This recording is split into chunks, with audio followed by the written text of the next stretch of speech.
ውድ ቻናላችን ቤተሰቦች እንኳን ውድ ቻናላችን በደህና መጣችሁ። ነገ ምሽት 5 ሰዓት ላይ በኤፍኤ ካፕ የአምስተኛ ዙር ጨዋታ ሊቨርፑል ከወልቭስ ጋር የሚገናኙ ይሆናል። ከዛ ጨዋታ በፊትም አሰልጣኝ አርነ ስሎት ከጋዜጠኞች ጋር ቆይታ አድርገው ነበር። በዚህ ቆይታቸውም የተለያዩ ነጥቦችን አንስተዋል።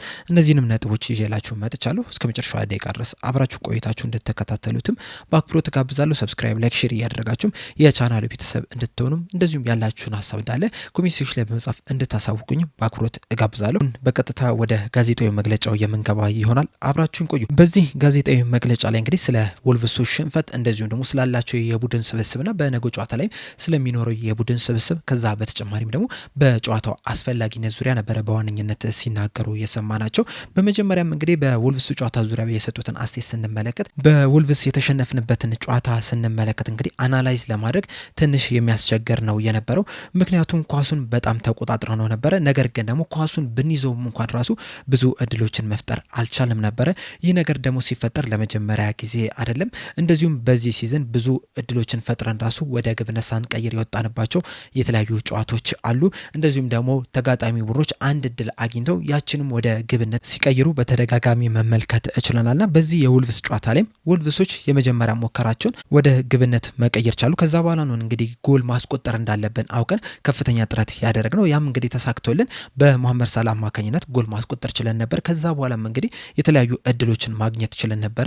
ነገር ግን እነዛን እድሎች ባለመጠቀማችን ምክንያት ተጨማሪ ጎል ሳናስቆጥር ወጥተናል። ከዛ ወልቭሶች እንግዲህ በዲፍሌክሽን ጎል አስቆጥረው አሸንፈው ሊወጡ ይችላልና በጣም የሚያናድ ጨዋታ ነው የነበረው። አናላይዝ ለማድረግ ራሱ የሚከብድ ጨዋታ ነው የነበረው። ነገር ግን ደግሞ ቀጣይ ወሳኝ ጨዋታ ከራሳቸው ከወልቭስ ጋር ስለነበረን የግድ አናላይዝ ማድረግ ነበረብን። ያንንም አድርገናል የሚል አስተያየትን ሰጥቷል። ከዛ በተጨማሪም እንግዲህ መጨረሻ ደቂቃ ላይ በሚቆጠርባቸው ጎል ዙሪያ በሰጡት አስተያየት በተመሳሳይ አይነት መንገድ ጎል የሚቆጠርብህ ከሆነ ሊያሳስብህ ይገባል።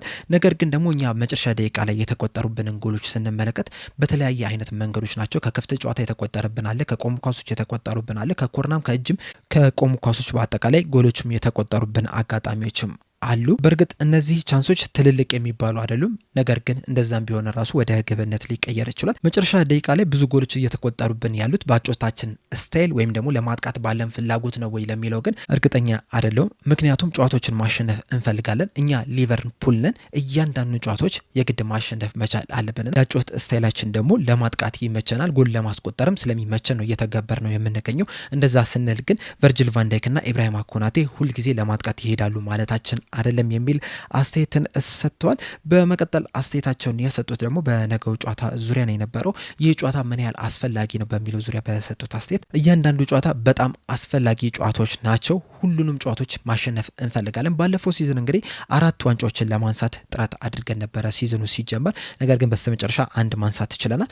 በዚህ ሲዝንም ሀሳባችን የነበረው 4ቱንም ዋንጫዎች ለማንሳት ነው የነበረው። ነገር ግን እስካሁን ድረስ እንግዲህ 2ቱን ዋንጫዎች ማንሳት እንደማንችል አረጋግጠናል። በካራባኦ ካፕ ተሰናብተናል። ደግሞ በፕሪሚየር ሊጉም ከመሪው ጋር በጣም ሰፊ የነጥብ ልዩነት ስላለ ዋንጫውን እንደማናሸንፍ ከወዲሁ አውቀናል። ስለዚህ የቀሩንን 2 ዋንጫዎች ግን ማሸነፍ እንፈልጋለን። ኤፍኤ ካፑን ማሸነፍ እንፈልጋለን። ሻምፒዮንስ ሊጉን ማሸነፍ እንፈልጋለን። ከዛ በተጨማሪም ደግሞ የሻምፒዮንስ ሊግ ቦታን ይዘን ማጠናቀቅ እንፈልጋለንና በዛ ምክንያትም የቀሩንን እያንዳንዱ ጨዋታዎችን ለማሸነፍ ከፍተኛ ፍላጎት አለን የሚል አስተያየትን ሰጥተዋል። በተጨማሪም በጨዋታው ዙሪያ በሰጡት አስተያየት ይህ ጨዋታ ለኛ በጣም አስፈላጊ የሚባል ጨዋታ ነውና ይህንንም ጨዋታ አሸነፈን ለመውጣት ባሉን ተጫዋቾች ከፍተኛ ጥረትም እያደረግን እንገኛለን የሚል አስተያየትን ሰጥተዋል። በመቀጠልም እንግዲህ በቡድኑ ዙሪያ ነበር አስተያየታቸውን የሰጡት ባለው የቡድን ስብስብ እንደዚሁም ደግሞ በፍሎሪን ቪርትስም ዙሪያ በሰጡትን አስተያየት ስንመለከት ፍሎሪን ቪርትስ ትናንትና ብቻውንና ከቡድን ጋር ልምምድ መስራት ይችላል።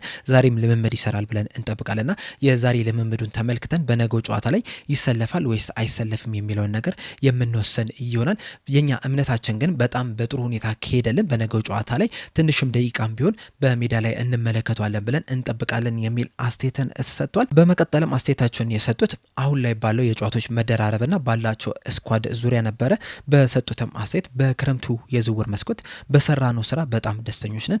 በክረምቱም በጣም ምርጥ የሚባሉ ትልልቅ ተጫዋቾችን ማምጣት ችለናል። ነገር ግን ደግሞ ጉዳትም ያጋጥማቸዋል ብለን አልጠበቅንም ነበር። ያ ደግሞ ለእኛ ትንሽ አስቸጋሪ አድርጎብናል። እንደዚሁም የክለቡን ሞዴል ስንመለከት ራሱ ከ25 ተጫዋቾች በላይ በክለብ ውስጥ እንዲኖሩ አይፈልጉም። በዛም እንግዲህ እኔም ደስተኛ ሆኜ ነው የመጣሁትኝ። ከክለቡ ሞዴል ጋር ተስማምቼ ነው የመጣሁትኝ። ነገር ግን ደግሞ 4 ትልልቅ ጉዳቶች ያጋጥሙናል ብለን አልጠበቅነው ነበርና የነዛ ጉዳቶች እንግዲህ ቡድኑ ላይ ከፍተኛ ተጽዕኖ አሳድሮብናል የሚል አስተያየትን ሰጥተው በመቀጠልም በነገው ጨዋታ ላይ የተጫዋች ለውጥ ይኖራሉ በቋሚ 11 ውስጥ የሚል ጥያቄን ተጠይቀው ነበር። በሰጡትም ምላሽ በቡድናችን ውስጥ እንግዲህ የተለያዩ ተጫዋቾች አሉን። እስካሁን ድረስም ብዙ እድል ያልተሰጣቸው ነገር ግን ደግሞ በቋሚነት መጀመር የሚችሉ በቡድናችን ውስጥ አሉ። ስለዚህ እነዚህም ተጫዋቾች በነገው ጨዋታ ላይ ሊሰለፉ የሚችሉበት እድል አለ። ነገር ግን ደግሞ 11 ተጫዋቾች ተቀያሪ ወንበር ላይ ስለሌሉን ሙሉ ለሙሉ ተቀያሪ ተጫዋቾችን በዚህ ጨዋታ ላይ ይዘን እንገባለን ብለን አናስብም። በዛ ምክንያትም አንዳንድ ተጫዋቾች ከወልቭስ ጨዋታ ጋር የጀመሩ ተጫዋቾች በዚህ ላይ ሊጀምሩ የሚችሉበት እድል አለ። አንዳንዶቹ ደግሞ ብዙ እድል ያልተሰጣቸው ተጫዋቾች በዚህ ጨዋታ ላይ በቋሚነት ሲሰለፉ ልንመለከታቸው እንችላለን። ነገር ግን ደግሞ ባለፈውን ጨዋታ ስለተሸነፍን ሙሉ ለሙሉ ቡድኑ በዚህ ጨዋታ ላይ አይሰለፍም ማለት አይደለም። ምክንያቱም አንድን ጨዋታ ተሸንፈን ሌላኛው ጨዋታ ላይ ደግሞ ራሳቸው በጣም ድንቅ የሚባል እንቅስቃሴን ስላስመለከቱን ምናልባትም እነሱም በቋሚነት ሊጀምሩ የሚችልበት እድልም ሊኖር ይችላል የሚል ምላሽን ሰጥተዋል። በመቀጠልም እንግዲህ ከወልቭስ ሽንፈት በኋላ አንድ የሰጡት አስተያየት ነበረ። በዚህ ጨዋታ ላይ ዘሴም ኦልድ ስቶሪ ነው የተመለከትነው የሚል አስተያየትን ሲሰጡ መደመጥ ችለው ነበርና በዛ ዙሪያ ድጋሚ እንዲያብራሩ ነበረ የተጠየቁት። በሰጡትም ምላሽ ይህንን ያልኩበት ምክንያት ምንድን ነው? በዚህ ሲዝን አንዳንድ ተጫዋቾችን ከተመለከታችሁ ከጉዳታቸው አገግመው በጣም ወደ ጥሩ ሁኔታ እየተመለሱ ባሉበት ሁኔታ እንደዚሁም ጥሩ እንቅስቃሴ በጀመሩበት ሁኔታ ላይ ድጋሚ ጉዳት ያጋጠሟቸውና እንደ አዲስ እየጀመሩ ነው የሚገኙት። አሁን ለምሳሌ ፍሎሪን ቪርትስን ከተመለከታችሁ የመጀመሪያዎቹ ጨዋታዎች አካባቢ የተጠበቀበትን ያህል እንቅስቃሴ አድርጓል ለማለት ትንሽ ያስቸግራል። ነገር ግን ከዛ በኋላ ቀስ በቀስ ወደ ሪትሙ እየመጣ ለሊቨርፑልም ከፍተኛ አገልግሎት መስጠት ጀምሮ ነበር። ከቡድኑ ጋርም በጣም በጥሩ ሁኔታ መዋሃድ ችሎ ነበር። ነገር ግን ያለፉትን 3 ጨዋታዎች ደግሞ በጉዳት ምክንያት አልተጫወተም። ስለዚህ እሱ በሌለበት ደግሞ ድጋሚ ቡድኑን ማዋሃድ፣ ድጋሚ ስታይሉን ማምጣት፣ ባላንሱን ማምጣት የግድ ይለናል። አሁን ደግሞ እሱ ከጉዳቱ እየተመለሰ ነው የሚገኙና ከጉዳቱ ሙሉ ለሙሉ አገግሞ በቋሚነት መጀመር ሲችል ደግሞ ድጋሚ ያንን ባላንስ ማምጣት መቻል አለብና እንደዚህ አይነት ነገሮች በዚህ ሲዝን በተደጋጋሚ እያጋጠሙ ነው የሚገኙት። አሁን ለምሳሌ በቀኝ ፉልባክ ቦታ ላይም ይሄ ነገር በተደጋጋሚ ሲያጋጥመንም ነበረና ቡድኑ አጀስት ለማድረግ እንደ አዲስ ለመስራት እንግዲህ እየተገደድን ነው የሚገኘው። ያም ደግሞ ለእኛ ትንሽ አስቸጋሪ አድርጎብናል የሚል ምላሽን ሰጥቷል። በስተመጨረሻም አስተያየታቸውን እየሰጡት በኮዲ ጋክፖ ዙሪያ ነው። ሰሞኑን እንግዲህ ኮዲ ጋክፖ ከፍተኛ ወቀሳ እየደረሰበት ነው የሚገኘው። በአጠቃላይ በዚህ ሲዝን ራሱ ያለፈውን አይነት እንቅስቃሴ አይደለም እያስደረገ የሚገኘው። ሰሞኑን ደግሞ የበለጠ ወቀሳው ጨምሮበትና በዚህ ዙሪያ በሰጡት በዚህ ሲዝን ካለፈው ሲዝን አንጻር ጋር ስናወዳድረው ብዙ እድሎችን እየፈጠረን አይደለም የምንገኘው፣ ብዙ ቻንሶችን ክሬት እያደረግን አይደለም የምንገኘው። በተለይ ደግሞ እያንዳንዱ ጨዋታ ከተመለከታችሁ አብዛኛውን ጨዋታ የምንቆጣጠረው እኛ ነን። በፖዚሽን ደረጃ የበላይነትን እያሳየን ነው የምንገኘው። ነገር ግን ይህንን የበላይነት ወደ እድሎች እየፈጠረን አይደለም የምንገኘው። እንደ ኳስ አያያዛችን፣ እንደ ፖዚሽን ብልጫችን ብዙ እድሎችን መፍጠር ነበረብን። ያንን ነገር ግን እያደረግን አይደለም የምንገኘው። ሁልጊዜም እንግዲህ ከሞሐመድ ሳላህና ከኮዲ ጋክፖ ብዙ ነገሮችን እንጠብቃለን። ጎሎችን እንዲያስቆጥሩ፣ ቻንሶችን ክሬት እንዲያደርጉ እንጠብቃለን። እነሱም ራሳቸው ብዙ እድሎችን እንዲፈጥሩ፣ ብዙ ጎሎችንም እንዲያስቆጥሩ እንፈልጋለን። ነገር ግን ደግሞ ማጥቃት የሁለቱ ተጫዋቾች ብቻ ኃላፊነት አይደለም።